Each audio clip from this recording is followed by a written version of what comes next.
যেদিন তুমি ডাক দেবে মোরে তোমার শীতল কোলে, ঘুমাই পড়িব তোমারি বক্ষে সারা বিশ্বের মায়া ভুলে। তুমি পেতে দেবে হাই ধুলির আসন, জানাবে আদর কত, তোমারি মাটিতে ঘুমায় পড়িব চিরজনমের মতো। রবে না সেদিন পিতার আদর, মাতার স্নেহের কোল, বন্ধু স্বজনে ব্যথা অনুভূতি শিশুদের কলরল। প্রিয়তমা আর দেবে না মুখে সোহাগ মাখা চুম, ঘুমানোর পালা আসিবে যেদিন নিরালা নিঝুম। ধরণীর বুকে যত আশা আর চিনু সম্পদ যত, তোমারি মাটিতে মিশায়া যাবে হাই আমার দেহের মতো। কতজনে এসে স্নেহ মমতায় ডাকিবে নামটি ধরে, কত বন্ধুর স্মৃতির অশ্রু ঝরিবে তোমার পরে। সারা নাহি পেয়ে ফিরে যাবে তারা আমাকে পেছনে রেখে, তুমি হাসিবে সবারে কাঁদায়া সবার অশ্রু মেখে। তুমি একটি সকাল একটি বিকাল কাটেনি যাদের ছাড়া, ভাবিতে পারিনি কেমনেতে হাই পর হয়ে যাবে আজ তারা। যেমনি একা একই আসিনু ভবে একা একই যাব, বিদায় কালে পথের সাথী কোথায় গো পাব। তুমি মোর সাথী চিরজনমের অগ, কবর গাহের মাটি। দুনিয়ার সব মায়ার পেছনে তোমারে জেনেছি খাঁটি অগ, কবর গাহের মাটি। পোশাক পরিধান নরজবতি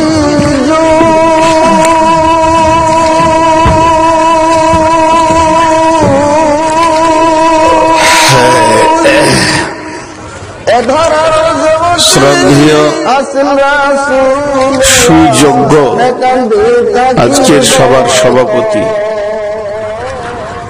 উপস্থিত আকাশের তারকা সাদৃশ্য আলেম ওলামাবৃন্দ, সামনে আমার দিনদার ইমানদার মুমিন ভাই সকল, পর্দা থেকে সুন্নেওয়ালি মোমেনা মা ও বোনেরা, প্রশংসা তার যিনি আমাদেরকে বিছানা থেকে তুলে নিয়ে এসে খড়ের ওপরে বসিয়ে রেখেছেন। প্রকৃত সমস্ত প্রশংসার দাবি তিনিই রাখেন যিনি আমাদেরকে কথা শোনার তৌফিক দিয়েছেন। তিনি এমন একজন যাকে মাফ করার ইচ্ছা করেন তাকে তওবা করার তৌফিক দেন। তিনি এমন একজন যাকে হেদায়েত দেওয়ার ইচ্ছা করেন এই মজলিসে বসার তৌফিক দান করেন। তাই সেই মহান মুনিবের দরবারে আমরা একবার প্রাণ খুলে হৃদয়ের ভিতর থেকে সকলে শুকরিয়া করি আলহামদুলিল্লাহ।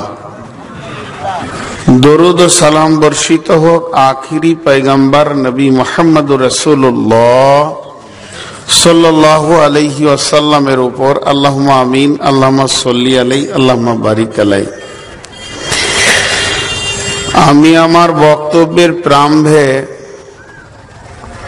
দু তিনটি কথা আপনাদেরকে বলবো। আপনারা যেমন মানুষ, আমিও সেই রকমই মানুষ। আপনাদের ভিতরে উদ্দীপনা, ভালোবাসা, প্রেম, প্রীতি, লোভ, লালসা, কাম, রিপু, ক্ষমতা যেমন আছে আমারও ভিতরে অতগুলো আছে।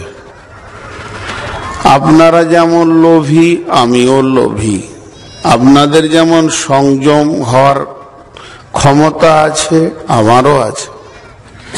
এক কথায় আপনি আমি, আমি আপনি, কোনো পার্থক্য নাই। শুধু পার্থক্য এতটুকুই, আমার বাহ্যিকটা দেখে মনে হচ্ছে বিরাট বড় আল্লাহর ওলি, ভিতরটা শূন্য। আপনাদের বাহ্যিক দেখে মনে হচ্ছে সাদা মাটা মানুষ, কিন্তু ভিতরটা আমার থেকে অনেক ভালো। তো এই কথাগুলো বলছি কেন, কিছু কিছু ক্ষেত্রে কিছু কিছু জায়গায় কিছু কিছু অভিজ্ঞতা হয়। শিক্ষার তিনটি স্তর আছে, দেখে শিখা, পড়ে শিখা, এটাকে বলে থিওরিক্যাল প্র্যাকটিক্যাল। দেখে যেগুলো হয়, ড্রাইভিং পড়ে শিখা যায় না, ড্রাইভিং এর কানুনগুলোকে পড়ে নেওয়া যায়, ডান দিকে চলবে না বাঁ দিকে, কিন্তু ওটা প্র্যাকটিক্যালে নামতে হবে।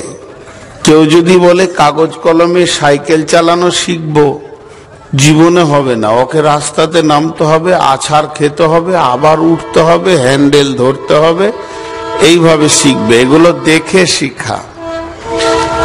আর পড়ে শিখা কোনগুলো? পড়ে শিখাগুলো হচ্ছে দোয়া, সূরা, কবিতা, গদ্য, পদ্য, অনেক শিক্ষা আছে যেগুলো পড়াশোনা করে শিখতে হয়।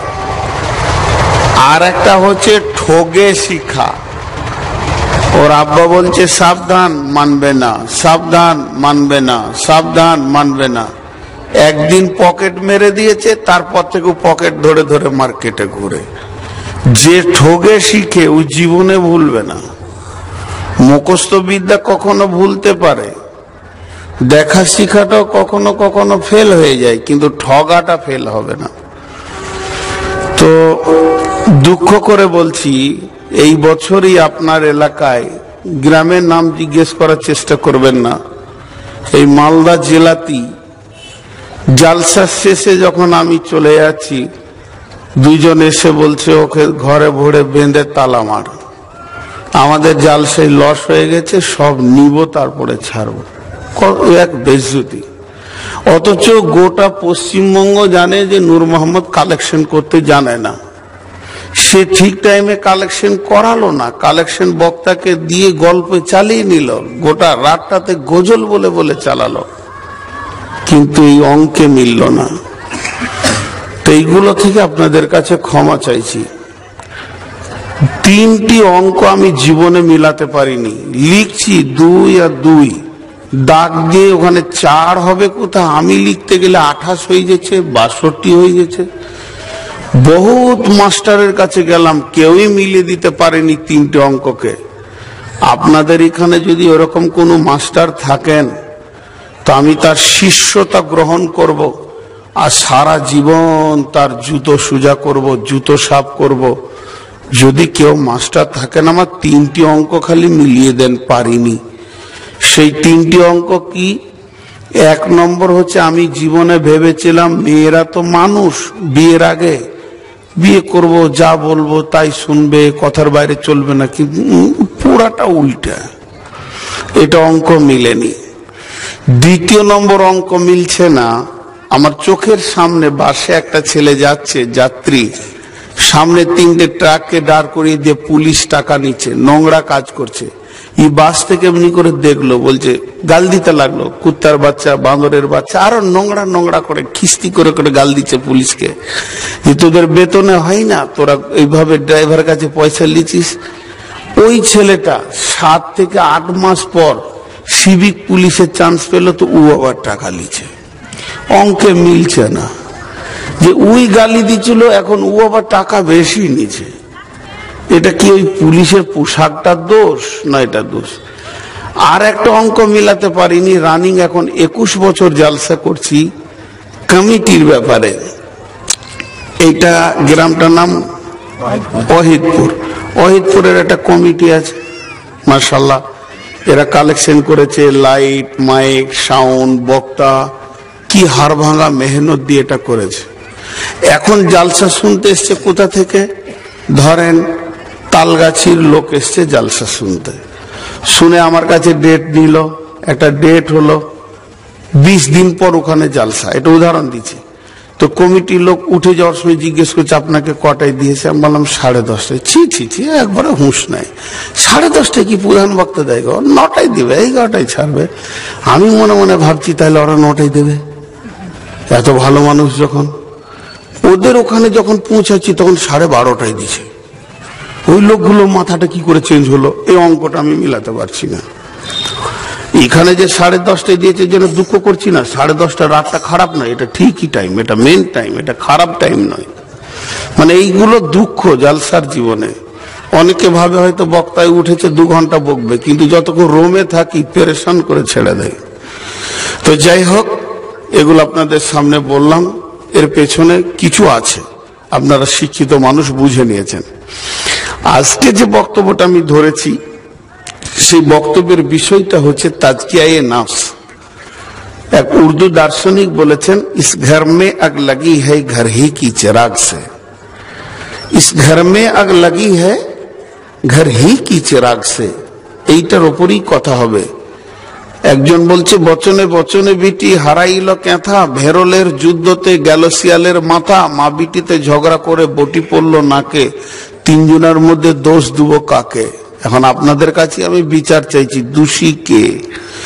কিছু দর্শন কথা আপনাদের সামনে আসবে, খুব ডিপলি ফিলোসফি আসবে। তো এর জন্যে আমি আপনাদের কাছে, সকলের কাছে আকুল আবেদন করছি যে আপনারা 1 মিনিট নয়, 30 সেকেন্ড নয়, 15 সেকেন্ড টাইম দেন। যার সামনে জায়গা ফাঁকা আছে একটু চেপে বসে যান, আর যারা দাঁড়িয়ে আছেন ওরা বসে যান। একটু আপনারা চেপেলেন, একটু চেপেলেন। আল্লাহর বান্দা, আল্লাহর গোলাম, রসুলের উম্মত, একটু চেপেলেন, আল্লাহর রাস্তা একটু চেপেলেন। মাশাআল্লাহ, একটু করে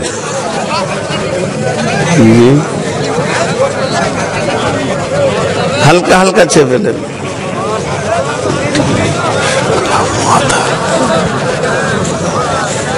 মাশাআল্লাহ, বাস চুপ করেন, চুপ হয়ে যায় সবাই, আল্লাহর রাস্তে সবাই চুপ হয়ে যায়। জি, সবাই চুপ হয়ে যায়। সকলে বলি আলহামদুলিল্লাহ। এখন পৃথিবীতে মুসলিম নামে একটা বডি আছে, যে বডিটার নামই মুসলিম। এই মুসলিম বাংলাদেশে আছে, ভারতে আছে, নেপালে আছে, ভুটানে আছে, সৌদিতে আছে, সুদানে আছে, নাইজেরিয়াতে আছে, ফিলিস্তিনে আছে, এইভাবে ইসরায়েলে আছে। পৃথিবীর কোনে কোনে মুসলিম নামে একটা বডি আছে। তো এই মুসলিম নামে যে বডিটা আছে, এদের অবস্থা বর্তমানে ভালো না খারাপ? কথা বলেন, ভালো না খারাপ? বাস ওই পর্যন্তই শেষ। এবার একটা উদাহরণ দিব। আপনি জালসা শেষ হলো, বাড়ি গেলেন, বাড়ি ঢোকার পর দেখছেন স্ত্রীর শরীর খারাপ, আব্বার শরীর খারাপ, মায়ের শরীর খারাপ, সন্তানের শরীর খারাপ। আপনি ওটা দেখে শুয়ে যাবেন না ব্যবস্থা নেবেন? ব্যবস্থা নেবেন, ডাক্তার ডাকবেন, লোকাল ডাক্তার দেখাবেন, না হবে অ্যাম্বুলেন্স করবেন, বাইরে নিয়ে যাবেন। তো এই খারাপ দৃশ্যটা আমরা দেখছি। আমি আর গোটা পশ্চিমবঙ্গকে বলছি না, শুধু এই মালদার, এই আপনার কিনা এই গ্রামের অত্র এলাকার ওহিদপুরের আশেপাশের লোককে বলছি, বা আমরা যে কটা হাজির হয়েছি সে কটা বলছি। এই খারাপ অবস্থাটা দেখার পরে আমরা শুয়ে আছি না ব্যবস্থা নিয়েছি? তাহলে তো রোগ আরো বাড়বে, এ তো রাগ আরো বাড়বে। তো যখন কোনো রোগী ডাক্তারখানা যায়, তার 3টে কাজ হয়। প্রথমে রোগটা কেন নির্ণয় হয়, ল্যাবে তার রক্ত, পেশাব, পায়খানা ব্লাড যা কিছু প্রয়োজন সব দিয়ে ল্যাবে আগে ওকে বের করা হয় রোগটা কেন হয়েছে। তারপরে ডাক্তার প্রেসক্রিপশন লেখে কোন কোন ওষুধের দরকার। 3 নম্বরে ফার্মেসিতে গিয়ে সেই ওষুধগুলো নিয়ে রোগী খেয়ে নেবে, রোগ সেরে যাবে। তাহলে আমাদের বর্তমান অবস্থা খারাপ। তো এই খারাপটা কেন, কি কারণে এরা লাত খাবে, এরা জুতা খাবে, এরা সম্মান পাবে না, এরা ইজ্জত পাবে না, এরা যেখানেই যাবে সেখানে হেয় হবে, প্রতিপন্ন হবে, এদের অবস্থা এত নোংরামির দিকে দৌড়বে, এরা এরা এরা সম্মানের জীবন নিয়ে বাঁচতে পারবে না, এরা ভীত সন্ত্রস্ত অবস্থায় সর্ব অবস্থায় তারা কাটাবে, তাদের দিন রাতগুলোকে নিয়ে চিন্তায় টেনশনে কাটবে, এরা রাস্তাঘাটে স্বতঃস্ফূর্ত বেড়াতে পারবে না, স্টেশনে থাকতে পারবে না, এয়ারপোর্টে ইজ্জত পাবে না, রোডে সন্ত্রস্ত অবস্থা, কখন মারবে কখন কাটবে, এই অবস্থায় এরা থাকবে কেন, কি কারণে? কারণটা কে বলবে? কারণটা আপনি বলবেন, আমি বলবো? আমরা একটু আলোচনায় বসি, 25 জন বুদ্ধিজীবীকে নিয়ে বসি, ওয়ার্ল্ডে 10 জনকে বেছে নি, পৃথিবীর সেরা 10 জন মাথা, যাদের মাথাগুলো কোটি কোটি টাকার বিলিয়ন ডলারের মূল্য আছে, যাদের ব্রেন মস্তিষ্ক অত্যন্ত দামি, সেই লোকগুলোকে নিয়ে বসি, মেধাগলাকে নিয়ে বসি, যে একটা তো আলোচনা শুরু করি যে এই অবস্থাটা কেন হচ্ছে। ধরেন ওই আলোচনা চলছে, এই আলোচনাতে একজন আপনার কিনা মদিনা ভার্সিটির প্রিন্সিপাল আছে, মক্কা ভার্সিটি উম্মুল কোরার প্রিন্সিপাল আছে। ওই আলোচনা চক্রে বড় বড় আলিম উলামা, ইঞ্জিনিয়ার, ডাক্তার, রাজনৈতিকবিদ, প্রতিষ্ঠিত ব্যবসায়ী, কোম্পানি, সমস্ত মুসলিম এক জায়গায় বসেছে। একজন উঠে বলছে, আমার ব্রেন বলছে সর্বসাকুল্যে এটা ব্রিটিশ যে বেঈমান এখান থেকে চলে গেছে, সে ব্রিটেনের চাল। আরেকজন বলছে হ্যাঁ, আমার মন বলছে এটা রাজনৈতিক চাল। আরেকজন বলছে পেছন থেকে এটা মানবাধিকার কমিশনারের চাল, এদেরকে দেশ থেকে শেষ করো। একজন উঠে বলছে না, এটা কংগ্রেস বা তৃণমূলের চাল। বলছে তোর মাথাতে কিছুই নাই, এটা হলো বিজেপির চাল, বজরঙ্গের চাল, শিবসেনার চাল, আরএসএস এর চাল। বিভিন্ন রকম যার ব্রেনে যেমন আছে সে বলছে। কারণ যার পেটে মূলো আছে, ঢেকুর দিলে মূলো উঠবে, যে মাছ খেয়েছে তার মুখে সেরকম সেন্ট উঠবে, যেমন ফুল ধরবেন তেমনি সেন্ট পাবেন, যেমন ফল খাবেন তেমনি স্বাদ পাবেন। তেঁতুলের কাছ থেকে মিষ্টি পাবেন না, আমের কাছ থেকে, আর আপনার কিনা আখের কাছ থেকে টক পাবেন না। তো ওরা যেমন যেমন জ্ঞান তেমনি তেমনি বলছে। এবার গোটা কোরআনের তফসিরটা লোড আছে মদিনা ভার্সিটির প্রিন্সিপাল আল জামিয়া ইসলামিয়ার, ওনার পালা পড়েছেন। উনি এবার উঠে বলছেন বিজেপির চাল নয়, বজরঙ্গের চাল নয়, শিবসেনার চাল নয়, এটা কোন রাজনৈতিক দলের চাল নয়। হে মুসলমান, এটা তোমাদের হাতের আমলের ফল। তোমরা যেমন আমল করেছো আসমানওয়ালা ওই রকম ফয়সালা দিয়েছে। এ ব্যাপারে তোমরা কারো দিকে আঙ্গুল তুলবে না, কাউকে দোষী করবে না, কেউ দোষ তোমার কাছ থেকে নেবে না। আল্লাহ কোরআনে বলছেন বিসমিল্লাহির রহমানির রহিম, জাহারাল ফাসাদু ফিল বাররি ওয়াল বাহরি বিমা কাসাবাত আইদিন নাস। জাহারাল ফাসাদু ফিল বাররি ওয়াল বাহরি বিমা কাসাবাত আইদিন নাস। জলে স্থলে যত রকম ফিতনা আসবে, যত রকম ফাসাদ আসবে, যত রকম কলহ বিবাদ আসবে, ভয়ানক ভয়ানক মহামারী আসবে, যার মেডিসিন খুঁজে পাওয়া যাবে না। একটা মেডিসিন আসবে তো আর একটা মহামারী যোগ দেবে। বিশ্বনবী বলছেন এই ফাসাদগুলি হবে, আল্লাহ কোরআনে বলছেন বিমা কাসাবাত আইদিন নাস, হে মানুষ রে, তোদের হাতের কামাইয়ের ফল, তোদের হাতের আমলের ফল, তোরা যেমন আমল করবি ওই রকম রিজাল আসমানওয়ালা পাঠাবে।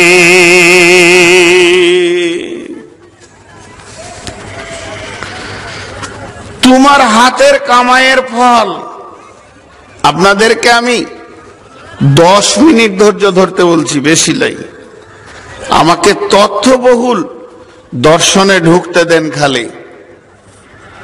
তোমরা যেমন ফল পাঠাবে, আমরা প্রতিনিয়তে আল্লাহকে কি বলি প্রতি রিকাতে?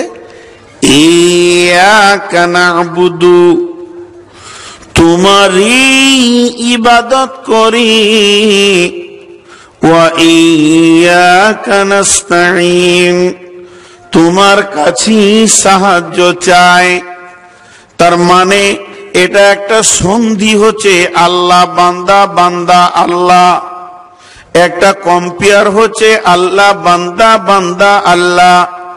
বান্দা দুনিয়া থেকে আমল পাঠাবে আসমানওয়ালাকে, আরশওয়ালাকে।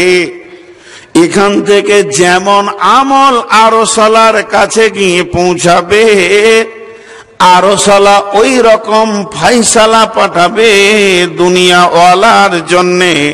এদের সুখ শান্তি ওর হাতে রয়েছে। এর জন্যে আমার আল্লাহ বলছেন জাহারাল ফাসাদু ফিল বাররি ওয়াল বাহরি বিমা কাসাবাত আইদিন নাস। এখন আপনারা একটা প্রশ্ন করতে পারেন, বলে আমরা যা গুনাহ করছি তার থেকে তো হিন্দুরা বেশি গুনাহ করছে। ওদের মতো বড় গুনাহ আর পৃথিবীতে নেই। শিরক, দেবদেবীর পূজা, যিশুর পূজা, মাসির পূজা, উজাইরের পূজা, অবাধ মিলামিশা, নামাজ নাই, রোজা নাই, দান খয়রাত নাই। তো ওদের ভিতরে এত কলহ বিবাদ নাই, মার মার কাট কাট কাট কাট লে নাই, আর আমাদের ভিতরে কেন? এই প্রশ্নটা আপনার নয়, এই প্রশ্নটা নূর মোহাম্মদের নয়, এই প্রশ্নটা সাহাবীরা করেছিলেন, আল্লাহর রাসূলকে করেছিলেন। তিরমিজি শরীফের হাদিস আছে যে রাসূলুল্লাহ, পৃথিবীতে যতগুলি জাতি বাস করছে এই জাতিগুলির ভিতরে মুসলিমের ভিতরে যে কলহ বিবাদটা দেখতে পাওয়া যায় আদার্স জাতির ভিতরে নাই। তা নবীজি প্রথম শব্দ বলেছিলেন এটা হচ্ছে আমাদের জন্য সুখবর। লে ভেজাল, এরা আপোষ লড়াই করবে সুখবর? বলে হ্যাঁ। সাহাবীকে এবার নবীজি বুঝাচ্ছেন, আর বোঝানোর আগে আপনাদেরকে আমি একটা উদাহরণ দিচ্ছি। উদাহরণটা কি? 4টা বাটি রাখেন, একটাতে পানি, একটাতে পুকুরের পানি, নদীর পানি, কলের পানি, আর একটাতে পেট্রোল। তাহলে 3টেতে পানি, একটাতে পেট্রোল। তো এবার একটা দেশ চালায় আগুন নিয়ে এইভাবে 4টা বাটির মাথাতে ঘোরান, ধরবে কোনটা? পেট্রোলটা। পানিগুলো ধরবে না। উদাহরণটা ভালো করে শুনেন। বিশ্বনবী বললেন পৃথিবীতে যত জাতি আছে, পৃথিবীতে যত জাতি আছে এরা যেদিন থেকে শিরকে নেমে গেছে, দেবদেবীর পূজা ধরেছে, মাসির পূজা করছে, উজায়েরের পূজা করছে, পাথরের পূজা করছে, গাছের পূজা করছে, মাজারের পূজা করছে। তো এদের ভিতরে কলহ বিবাদ এই জন্যে পাওয়া যাবে না। পৃথিবীর সব থেকে বড় গুনাহ হলো শিরক। শিরকের মতো আর বড় গুনাহ নাই। তাহলে ওরা 1 নম্বর গুনাহতে লেগে আছে। এর জন্য শয়তান ওদেরকে আর কষ্ট দিতে যায় না, পথভ্রষ্ট করতে যায় না। ওখানে কোনো শয়তান ডিউটি করে না। শয়তান জেনে নিয়েছে এরা মূলেই মরে গেছে, এরা কোনোদিন জান্নাত পাবে না, তাহলে এদেরকে শান্তিতে রেখে দাও। এবার শিরকের পরে যে গুনাহটা, শিরকের পরে গুনাহ হচ্ছে কলহ, মার্ডার করা। তো শয়তান ইবলিস জানে কোনো আয়লা হাদিসের বাচ্চাকে কোটি টাকাও দিলে সে গাছের কাছে মাথা নামাবে না, গর্দন দিয়ে দেবে, মাথা কেটে দেবে, তবু মূর্তির কাছে মাথা নামা করবে না। এই জন্য আয়লা হাদিসের সন্তানকে, ইমানদারদেরকে কোনোদিন শয়তান বলবে না শিরক কর। এদেরকে কলহ বিবাদের মধ্যে রেখে দিবে যাতে করে অন্য আমাল না করতে পারে। এই কথাটা কেন নিয়ে আসলাম? আজকের বিষয়ে এটা আসছে না, কিন্তু টাচ করছে না। সামান্য এখান থেকে একটা জ্ঞান নিতে চাইছি। কম্পিয়ার টানা হচ্ছে। জি, আপনি একটা মাদ্রাসা করেছেন, আর মাদ্রাসার হেড মাওলানা হচ্ছেন সভাপতি সাহেব। 10টা ছেলে আসলো পড়বো, আর 10টা ছেলে আসলো মসজিদে ঝাড়ু দেবো, মাদ্রাসায় ঝাড়ু দেবো। এরা কাজের লোক আর এরা পড়ার লোক। মার খাবে ওই কটাই, যে কটা পড়ার লোক এরাই মার খাবে। কাজের লোকটি সূরা ফাতিহা ঠিক নাই, তাও মার খাবে না। তো পৃথিবীতে মুসলিম জাতি আর আদার্স জাতি, মুসলিম বাদ দিয়ে সবগুলোকে একটা গ্রুপে ভরে দেন, ওরা হলো 2 নম্বর জাতি, 1 নম্বর হলো মুসলিম জাতি। তো যত মার মুসলিমদের উপরে পড়বে ভুল করলে। কেন? এরা আল্লাহর মহব্বতের মানুষ, আর বাকি কটা আল্লাহর সঙ্গে কম্পেয়ার হয়ে গেছে। ওরা পরকাল লিবে না, পরকাল জাহান্নামে যাবে। যেহেতু আল্লাহর নবী বলে দিয়েছেন, আর দুনিয়া ও সিজনুল লিল মুমিনি ও জান্নাতুল লিল কাফির। কাফিরের জন্য এটা সুখময় জায়গা, এরা বিলাসবহুল ভাবে কাটাবে, কারণ ওরা মরার পরে সুখ নিবে না। কম্পেয়ার হয়ে গেছে, ওরা জাহান্নামে যাবে, ওরা বিধায় নিশ্চিত জাহান্নামে যাবে। এখন আমরা চাইছি আল্লাহর কাছে আখিরাতে জান্নাত। এর জন্য একটা মার আমাদের উপরে আছে। একটু ত্রুটি করলে যে ছেলেটা মাদ্রাসায় পড়ে ওইটাই মার খায়। একটা লোক বলছে আমি জীবনে অ্যাক্সিডেন্ট করিনি, বলে গাড়ি চালাতে জানা, বলে না তুই অ্যাক্সিডেন্ট কেন করবে? পৃথিবীতে যত অ্যাক্সিডেন্ট হয় ড্রাইভার দিয়ে হয়, ড্রাইভারই করে। তো মার খাবে তো ইমানদারি খাবে, বেঈমান কেন খাবে মার? বেঈমান তো সারাসার আল্লাহর সঙ্গে বুঝে নিয়েছে দুনিয়াতে সুখ করে নেবো, আখিরাতে জাহান্নাম যাব। আল্লাহ যেটিকে মারছে এটিকে লাইনে আনার জন্য মারছে এবং জান্নাত দেওয়ার জন্য মারছে। এর জন্য নবীজি বলছেন এটা একটা সুসংবাদ। আর একটা সুসংবাদ আপনাদের পরে বলবো। আর আল্লাহ যেটা বললেন যে তোদের হাতের কামাইয়ের ফল, তাহলে ওরাও তো 2 নম্বর গ্রুপটা, সমস্ত জাতি মিলে যেটা 2 নম্বর গ্রুপ, এরাও তো বদ আমল করছে, তো মার খায় না কেন? খাবে কেন? ওদের তো দুনিয়াটা জান্নাত, ওরা তো খাবে না। খাবে তো এরাই, এদের আমলের ফলের জন্য মার খাবে। এটাই আপনাদেরকে বুঝালাম। আল্লাহ তাবারাক ওয়া তাআলা বলছেন বিসমিল্লাহির রহমানির রহিম, হে মুমিনের দল, ইয়া আইয়ুহাল্লাযীনা আমানু হাল আদুল্লুকুম আলা তিজারাতিন তুফিকুম মিন আযাবিন আলীম تؤمنون بالله ورسوله وتجاهدون في سبيل الله بأموالكم وأنفسكم ذلكم خير لكم إن كنتم تعلمون ভাইয়া তিরমিজি শরীফের আরেকটা হাদিস রাসূলের বলে দিই। হাদিসটা কি? নবীজি বলছেন একটা দস্তরখানায় কয়েক রকম ফল আছে, একটা